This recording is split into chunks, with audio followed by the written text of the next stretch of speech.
الحمدللہ صاحب الجلال والصلاة والسلام علی نبی صاحب الرسالہ اما بعد۔ الحمدللہ رمضان المبارک آئے اور گزر بھی گئے۔ اللہ تعالیٰ نے کئی سارے اعمال کی توفیق ہمیں رمضان میں دی۔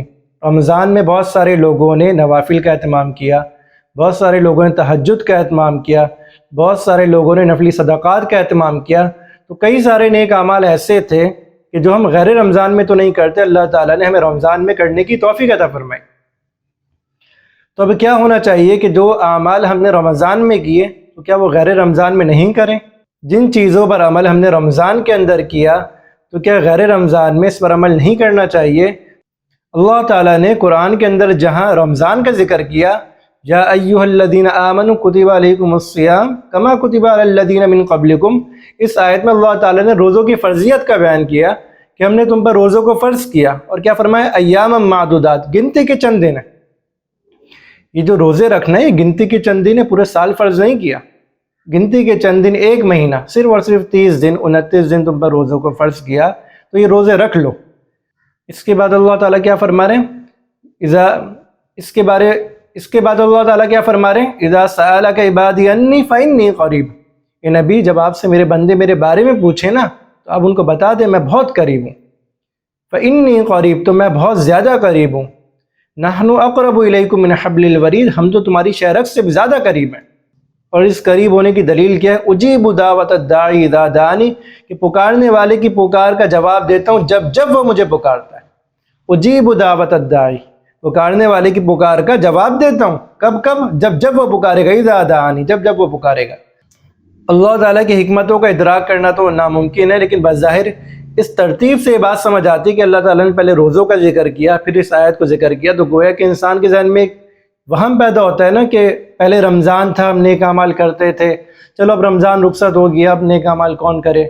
یا انسان کے ذہن میں یہ آتا ہے کہ بھائی رمضان کے اندر تو اللہ تعالیٰ کی رحمت متوجہ تھی، اب تو اللہ تعالیٰ کی رحمت ہماری طرف متوجہ نہیں ہے۔ یہ بات ذہن میں آتی ہے کہ رمضان میں پہلے شیطان قید تھا، اب شیطان کھل گیا، اب تو ہمارے لیے اعمال کرنا مشکل ہو جائے گا۔ تو اللہ تعالیٰ کیا فرما رہے ہیں؟ اذا سألک عبادی انی فانی قریب، بندوں کو بتا دیں چاہے رمضان ہو چاہے غیر رمضان ہو، میں تمہارے بہت قریب ہوں۔ رمضان تو ختم ہو گیا، میری رحمت ختم نہیں ہوئی ہے، رمضان تو ختم ہو گیا، میری مغفرت ختم نہیں ہوئی ہے، رمضان تو ختم ہو گیا، میری عطا ختم نہیں ہوئی ہے۔ کیسے اللہ تعالیٰ اپنے بندوں کو سمجھا رہے ہیں کہ میرے بندو رمضان چلے گیا، تمہارا رب نہیں چلے گیا، رمضان چلے گیا، تمہارے رب کی رحمتیں مغفرتیں ابھی بھی باقی ہیں۔ ایک مہینے جس رب کی اطاعت میں اپنی ضروریات کو چھوڑا نا، 11 مہینے اس رب کی اطاعت میں اپنی خواہشات کو بھی چھوڑ دو۔ کھانا پینا ہماری ضروریات میں سے، رمضان کی تپتی ہوئی گرمی میں شدید ترین پیاس میں بھی کوئی آدمی اس بات کی مجال نہیں کرتا کہ اٹھا کے پانی پی لے، کوئی آدمی اس بات کی جرات نہیں کرتا کہ پانی کا گلاس اٹھا کے پی جائے۔ رمضان میں اللہ تعالیٰ کے حکم پر انسان نے اپنی ضروریات کو بھی ترک کر دیا، تو غیر رمضان میں انسان اللہ تعالیٰ کے حکم پر اپنی خواہشات کو ترک نہیں کر سکتا، اور خواہشات بھی ساری نہیں چھٹوائیں، وہ خواہشات جو شریعت کے موافق سے پورا کرو۔ بیوی سے تعلق قائم کرنا، بیوی سے محبت کرنا، گھر والوں سے محبت کرنا، گھر والوں کے حقوق ادا کرنا، ان سے ہنسنا بولنا کھانا پینا، اس کو تو اللہ نے جائز رکھا ہے۔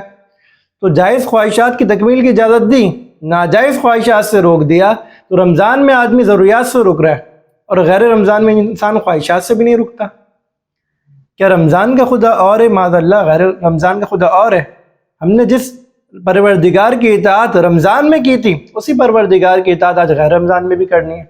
اللہ تعالیٰ نے تو رمضان کی برکات سے ہمارے گناہوں کو دھو دیا، گناہوں کو معاف کر دیا، گناہوں سے ہمیں صاف کر دیا، ہماری روح پاکیزہ کر دی، دل پہ جتنے سیاہ نقطے لگے تھے اللہ نے سب صاف کر دیے۔ تو اللہ تعالیٰ کی اس نعمت کا شکر اسی طرح ادا کیا جائے کہ اللہ تعالیٰ نے جب صاف ستھرا کپڑا دوبارہ ہاتھ میں تھما دیا تو ہم کیا کریں؟ دوبارہ اس پہ سیاہی مل دیں، دوبارہ اس کو گندا کر دیں۔ اللہ تعالیٰ نے نامہ اعمال جو گناہوں سے بھرا ہوا تھا اسے صاف ستھرا کر کے واپس کر دیا، تو اب ہماری ذمہ داری کیا بنتی؟ ہم اسے دوبارہ گناہوں سے بھر دیں۔ انسان سے خطائیں تو ہوں گی، خطا خاصہ انسانیت ہے، لیکن اللہ کے نبی کیا فرمانے؟ کل بنی آدم خطاؤن وخیر الخطائین التوابون، کہ ساری کی ساری بنی آدم بار بار خطا کرنے والی، اور بہترین خطا کرنے والا توبہ کرنے والا ہے۔ اب پوری کوشش یہ کریں کہ جو نیکیاں، جن نیکیوں کی اللہ تعالیٰ نے ہمیں رمضان میں توفیق دی تھی، ہم اسے آج بھی زندہ رکھیں۔ رمضان میں جب ہم نے نیکیوں پر عمل کر لیا تو اس بات کی دلیل ہے کہ ہم اسے غیر رمضان میں بھی کر سکتے ہیں۔ اگر ہمت کریں گے نا، جب رمضان میں کر لیا، رمضان میں روٹین بہت ہی مختلف ہو جاتی ہے، روزہ بھی ہوتا ہے، روزے کے اندر انسان کی قوت کمزور ہو جاتی ہے، تو اس میں جب ہم نے دیگر نیکیوں کو اختیار کر لیا تو غیر رمضان میں بھی کر سکتے ہیں۔ اسی طرح جن گناہوں سے ہم رمضان کے اندر بچ گئے، غیر رمضان میں بچ سکتے ہیں۔ تو ہم اپنی زندگی کو 11 کے 11 مہینے رمضان والے بھی بنا سکتے ہیں اگر کوشش کریں۔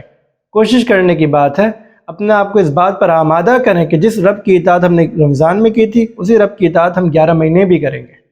ان تمام آیتوں کو ذکر کرنے کے بعد اللہ تعالیٰ کیا فرما رہے ہیں؟ فَلْيَسْتَجِيبُوا لِي۔ اب جب میں تمہاری دعائیں قبول کر رہا ہوں تو تم بھی تو یہ کرو نا کہ میری باتوں کو مانو، فَلْيَسْتَجِيبُوا لِي، میری پکار کا جواب دو۔ میں تمہاری پکار کا جواب دے رہا ہوں، تم بھی پکار کا جواب دو۔ تم پکار کا جواب کیسے دو گے؟ وَلْيُؤْمِنُوا بِي، مجھ پر ایمان لے آؤ۔ اور تم میری پکار کا جواب کیسے دو گے؟ میرے احکامات کو مانو، میری شریعت کو تسلیم کرو، جس طرح میں نے جس چیز کو میں نے حلال کر دیا اس کو اختیار کرو، جس کو حرام کر دیا اس سے بچ جاؤ، جس چیز سے روک دیا اس سے رک جاؤ، اور جس کی طرف جانے کا حکم دیا اس کی طرف چلو۔ لعلہم یرشدون، تاکہ تم کامیاب ہو جاؤ، تاکہ تم ہدایت پا جاؤ۔ اگر اللہ کی پکار کا جواب دیں گے تو اللہ تعالیٰ ہمیں کامیاب کر دیں گے۔ اللہ تعالیٰ کی پکار کا جواب کیا ہے؟ کہ اللہ تعالیٰ کے احکامات کی اتباع کی جائے، اللہ تعالیٰ جس بات کا حکم دے رہے ہیں اس کو پورا کیا جائے۔ بھائی جس خدا کے خاطر رمضان میں گناہوں کو چھوڑا تھا، اسی خدا کے خاطر غیر رمضان میں بھی گناہوں کو چھوڑ دو۔